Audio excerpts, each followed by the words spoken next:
भगवान श्री चैतन्य महाप्रभु इस जगत में आए हैं एक आदर्श स्थापित करने के लिए कि भगवत भक्ति का जो पथ है, कृष्ण के प्रति अगर अपने जीवन को पूर्ण रूप से शरणागत कर दिया जाए तो कृष्ण किस तरह उसकी रक्षा करते हैं, इसको दर्शाने के लिए ही महाप्रभु का इस जगत में आविर्भाव हुए हैं।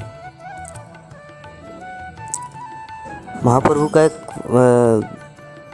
असली उद्देश्य यह है कि संन्यासकृत क्षमो शांतो निष्ठा शांति परायणा, मतलब महाप्रभु इस जगत में आए हैं, संन्यास ग्रहण करेंगे और निष्ठा शांति को सारे जगत में फैलाएंगे।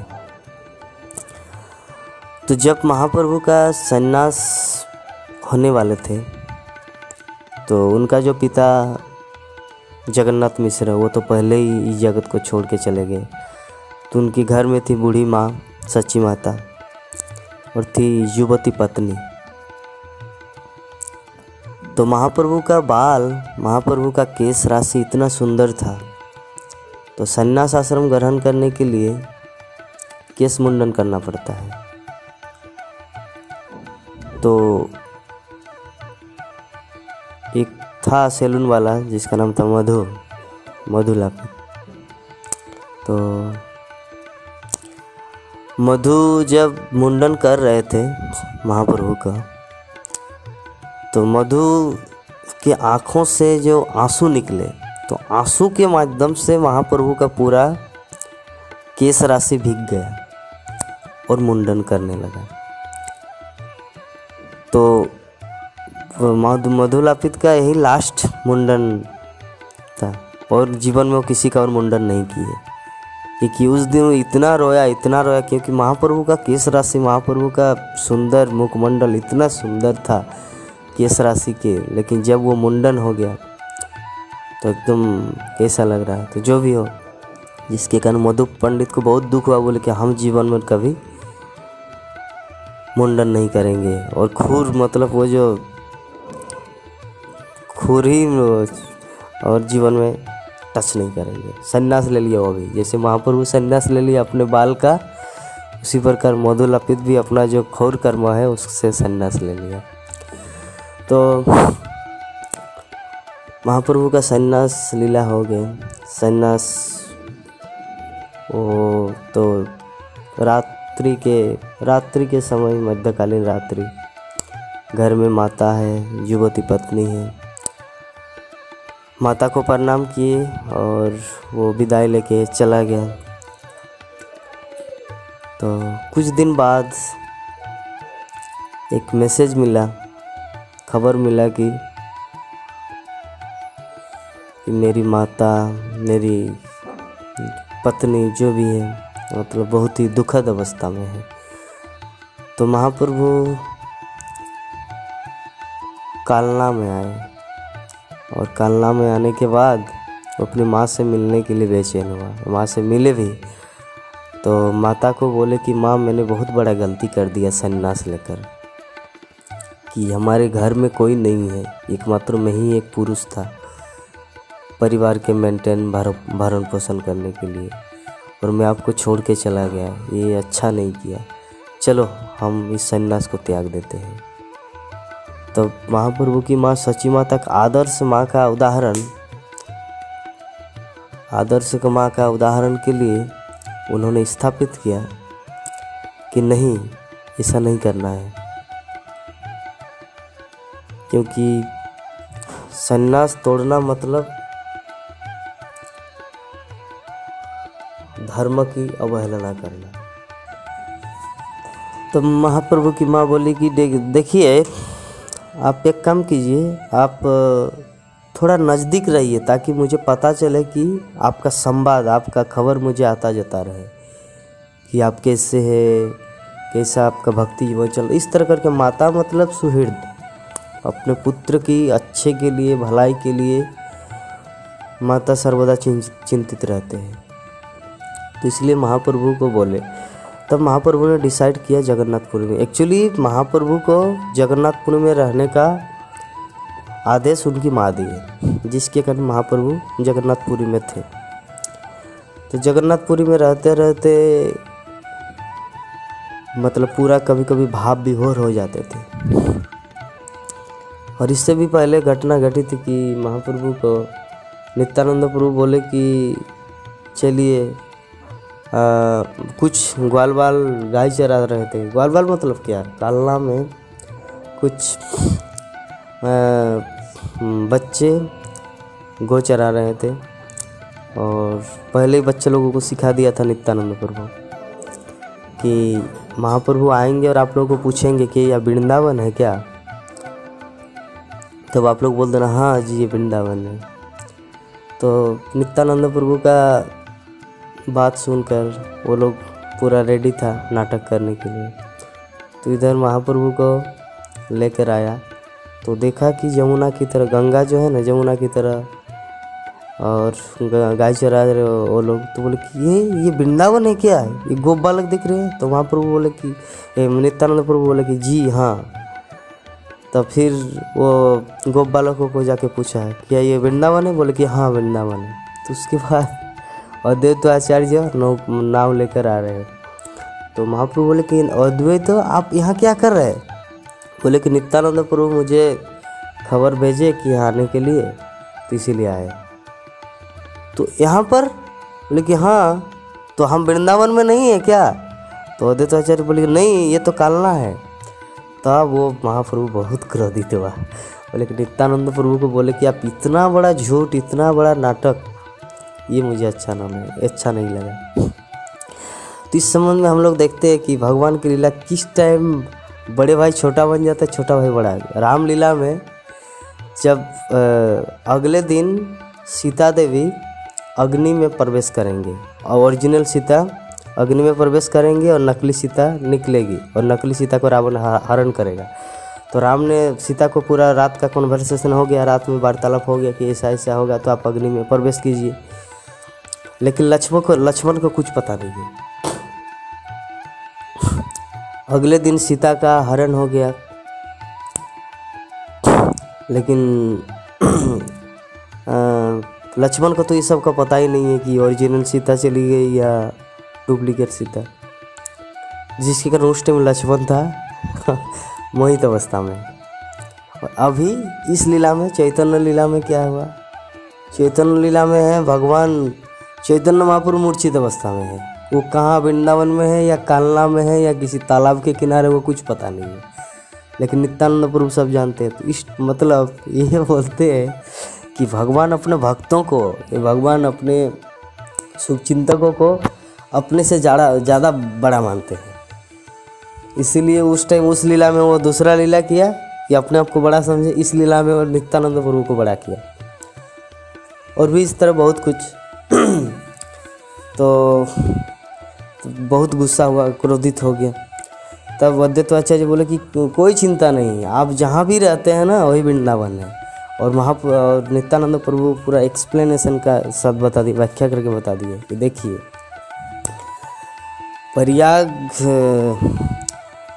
प्रयाग से जो मतलब हिमालय उधर गंगोत्री जमुनोत्री उधर से जो गंगा जमुना मिलकर आ रही, प्रयाग में आके मिल गई। तो प्रयाग में आके मिल गई सरस्वती भी, गंगा जमुना सरस्वती। तो जमुना तो गंगा देवी को बोले कि हम यहाँ से जो बहेंगे गंगा सागर तक, इसमें मेरा कोई अपना अस्तित्व नहीं रहेगा। लोगों को समझना होगा कि हम लेफ्ट साइड में बह रहे हैं। मतलब हमारे जो मायापुर है, ये जो इस्कॉन मंदिर इस साइड है आपका गंगा, और वो नवद्वीप जो नाव क्रॉस करते हैं उस साइड से जो वो जो धारा है वो है जमुना, और ये है गंगा। ये है मतलब जमुना देवी पहले ही प्रयाग में ये वार्तालाप हुआ था गंगा देवी के साथ। तो क्योंकि वो अपना अस्तित्व को मिटाना, वो अस्तित्व है लेकिन अपना नाम को मिटा दिया कि मतलब वो गंगा को ही ग्लोरीफाई किए, मतलब गंगा के नाम से प्रसिद्ध होगा कि गंगा सागर। ये आपका जैसे हमारा मायापुर का गंगा इधर से आपका गंगा सागर तक गया, इसमें जमुना है, उस साइड में जमुना है, लेकिन जमुना अपना अस्तित्व को, ये है जो भक्त होता है ना वो सर्वदा दूसरों को ग्लोरीफाइड करना चाहता है। तो ये जमुना की महिमा। तो नित्यानंद प्रभु पूरा व्याख्या करके सुना दिए। तो महाप्रभु को भी हाँ, नित्यानंद प्रभु जो भी बोले हैं ये भी ठीक है, ये भी ठीक है, मतलब ये ठीक है। और एक दृष्टिकोण से महाप्रभु को बोल दिए कि ये वृंदावन है, लेकिन वास्तविक में वो कालना है। लेकिन एक दूसरा दृष्टिकोण से ये भी है कि जहाँ पे महाप्रभु रहेंगे, जहाँ पे कृष्णा वही वृंदावन। वृंदावन का तो कोई अपना ये नहीं है ना, जहाँ पर कृष्णा है वही वृंदावन है, और कृष्ण है साक्षात महाप्रभु। तो महाप्रभु जहाँ रहेंगे वही वृंदावन, एक दृष्टिकोण से। तो जो भी अल्टीमेटली कंक्लूजन नहीं हुआ, तो महाप्रभु क्या ये लीला संपादन हुआ। फिर महाप्रभु जब जगन्नाथपुरी जा रहे थे तो 18 नाला बोल के एक जगह है जगन्नाथपुरी से कुछ दूरी। तो 18 नाला में क्या हुआ, महाप्रभु का जो सन्यास डंडा है नित्यानंद प्रभु पकड़े, एक्चुअली महाप्रभु से दिया पकड़ने के लिए। तो नित्यानंद प्रभु क्या किया, डंडे को पूरा तोड़ के एकदम नाला में बहा दिया। तब महाप्रभु बोले कि क्या किया नित्यानंद? बोले कि ये सब बाहर क्यों बहेंगे, मतलब एक्चुअली वो नित्यानंद प्रभु अनंत शेष बलदेव बलराम जो सारे जगत का भार को सहन करके हैं। तो वही बलराम सारे जगत को वहन कर किए हुए हैं, और एक डंडा कृष्ण के ऊपर चढ़ेगा, इसका इतना साहस। मतलब महाप्रभु के ऊपर एक डंडा रहेगा, हम सारा जगत का भार लेते हैं, और एक छोटा सा तुच्छ डंडा महाप्रभु का भार को सहन महाप्रभु के कंधे में रहेगा, ये मैं सहन नहीं कर सकता। वो मनी मन चिंतन कर रहा था, वो महाप्रभु को बताया नहीं, इसीलिए वो तोड़ दिया। ठीक है। तो महाप्रभु बोले कि ये कोई सन्यास कोई मजाक है क्या, कि आप लोग ऐसे बार बार कर रहे हैं? वहाँ भी आपका वृंदावन समझ के कालना में पहुँचा दिया, और इधर भी डंडा को तोड़ दिया, ये कोई साधारण डंडा है क्या? तब नित्यानंद प्रभु उसे फिर शास्त्रीय दृष्टिकोण, शास्त्रीय युक्ति के माध्यम से बता दिया। तो इस तरह करके मतलब हम लोग को समझना है कि जो भगवान है ना, भगवान श्री कृष्ण हो, भगवान श्री रामचंद्र हो, भगवान श्री चैतन्य महाप्रभु, सर्वदा अपने भक्तों की, अपने शुभ चिंतकों की महिमा को ज़्यादा प्राधान्यता देती है। जैसे इस संबंध में मान लीजिए इसमें नित्यानंद प्रभु की महिमा को दर्शाए कि महाप्रभु जो जो प्रेजेंटेशन कर रहे हैं, जो जो चीज़ बता रहे हैं, नित्यानंद प्रभु उसका खंडन कर दे रहे हैं, मतलब शास्त्रीय युक्ति के माध्यम से। अद्वैत आचार्य प्रभु खंडन कर दे रहे हैं, सार्वभौम भट्टाचार्य, मतलब जो भी हो, तो एक एक सभी खंडन करे। तो महाप्रभु चाहते हैं कि अपने भक्तों की महिमा हो। दूसरा उदाहरण जैसे देखिए, रामचंद्र का ही उदाहरण लीजिए। भगवान रामचंद्र जब पूरा रावण वध हो गया, सभी अयोध्या लौट आए। लौट आने के बाद सभी ने सबका क्रेडिट बताया जा रहा था कि कौन कितना क्वांटिटी में या क्वालिटी में वध किया, या रावण को हरा के सीता को लाए। तो ऐसे ऐसे सभा हो रहा था। तो वशिष्ठ मुनि बोले कि ये पूरे जो युद्ध हुआ राम रावण का, तो इसमें जो सबसे ग्रेट क्रेडिट होना चाहिए वो है लक्ष्मण का। तो राम पूरा आश्चर्य हो गया, बोले कि लक्ष्मण कैसे?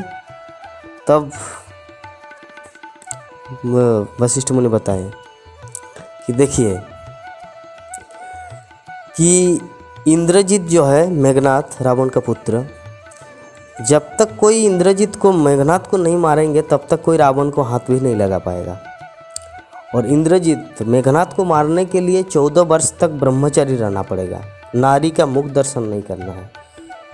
अपना संगम तो दूर की बात है, उसका मुख तक दर्शन, आँखों से भी दर्शन नहीं करेंगे। ये पहला। सेकंड कि 14 वर्ष तक अनाहार में रहेगा, कुछ खाएगा भी नहीं, एकदम एक पत्ता, एक गिलास पानी भी नहीं पिएगा, एक बूंद पानी नहीं पिएगा। ये है सेकंड।